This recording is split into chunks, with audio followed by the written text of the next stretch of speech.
President Muhammadu Buhari spoke of his commitment to one Nigeria as arising from his experience in the military, where he fought side by side with Nigerians of every tribe and faith from the 60s in the Congo. He said, we protected each other, we put our lives on the line for each other. We were brothers even in the face of death. This is the type of nation that we must maintain. And as royal fathers and leaders, I am sure you will agree with me that we have a role to play in countering the voices of divisiveness. Let us continue to counsel the misguided elements among our youth who think that ethnic confrontation is a game and that words can be thrown around carelessly without repercussion. We must never take our diversity for granted, and I think it's so important for us to re-emphasize this again and again. We cannot take our diversity for granted. The fullness of our strength lies in that diversity, and we must wield that diversity not as a divisive tool, but instead as a binding agent. Our objective is to provide the environment for a prosperous nation, a nation where all, regardless of ethnicity or religion, can pursue their legitimate aspirations peacefully and securely.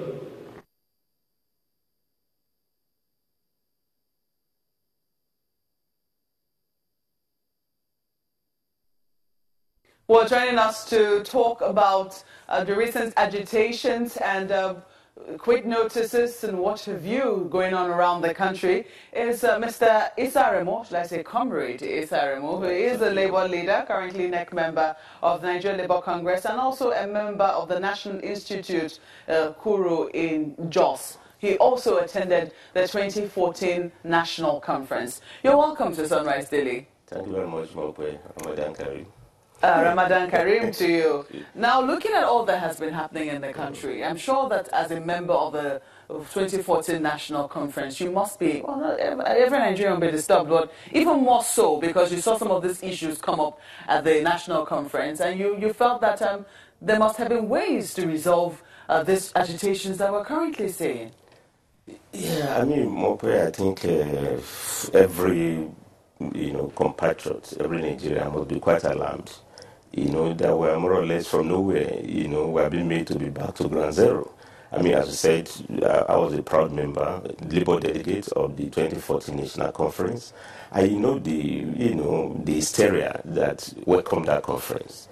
And even during the conference, there were a lot of heat, a lot of controversies, but the beauty of Nigeria was that we had a lot of debates, a lot of contestations, and eventually that conference ended very well. I mean, so if a conference of such huge diversity, diverse opinions, did not turn Nigeria asunder, I mean, how can imaginary calls by, some people, put us on frenzy? I think this is not the Nigeria we know, and I think that we should try as much as possible, to give quick notices, to these guys who are putting us on reverse gear. I mean, let me put it this way. I mean, let's quit our problems.